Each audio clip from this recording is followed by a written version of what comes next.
বছরের শেষে কি রান্না হচ্ছে? এই যে একদম মাংস ছড়াছড়ি রান্নাঘরে মাংস কষা হচ্ছে। মাংস হচ্ছে রে, যত কাঁচা কাঁচা মশলা দেখতে পাচ্ছি। কিছু তো এরকম- ভেজেছিস বলে মনে হচ্ছে না। এই যে সবগুলোকে একসাথে কড়াই দিয়ে দিয়েছি, দিয়ে আর দেখ না এমন টেস্ট হয়ে যাবে, এটাই খাওয়া যাবে তো? খাওয়া যাবে, পুরো একদম থালা চেটে দিবি। আজ আমার মঙ্গলবার, নিরামিষ। কাল খাবো বাসি মাংস। আরে আমারও তো মঙ্গলবার। তাহলে কিন্তু- খাবেটাকে? খাবে বাচ্চারা খাবে। আচ্ছা, আমাদের বাড়িতে দেখা যাক কেমন হয়, তারাই বলবে কিরকম হয়েছে। ঠিক আছে, তারাই বলবে।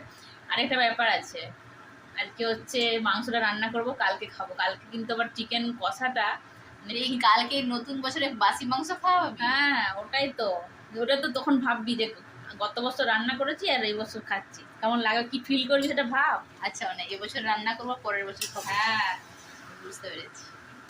তার মানে তুই আগে থেকে কাজ সেরে রাখছিস, কাল সকাল সকাল যাতে তোকে বেশি ডিস্টার্ব আমরা না করি। হ্যাঁ একদম।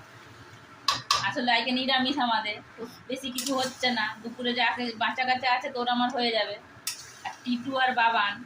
হ্যাঁ আরেকটা ব্যাপার আছে, আজকে আমাদের বাড়িতে গেস্ট আসবে, আমাদের একটা বোন আসবে, একটা দাদা আসবে রাতের বেলা। একটা বোন না, দুটো বোন আসবে। দুটো বোন আসবে, একটা পুচকু ভাইপো আসবে, তো সবাই মিলেই খাবো।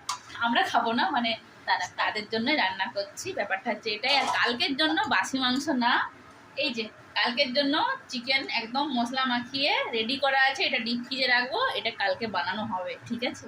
ওকে।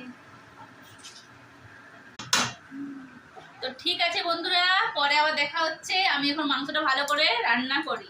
আর আমার রান্না মানে মাংস রান্না মানে সবকে একসাথে পেঁয়াজ রসুন টমেটো মশলা সব ঢেলে দিলাম, মাঝে মাঝে ঢাকাটা দেবো, খুলবো আর নাড়াবো, তাতেই এত টেস্ট হয়ে যায়। আমার বাড়ির লোক মানে চিকেন কষা একদম চেটে পুটে খায়। তো বাই বাই।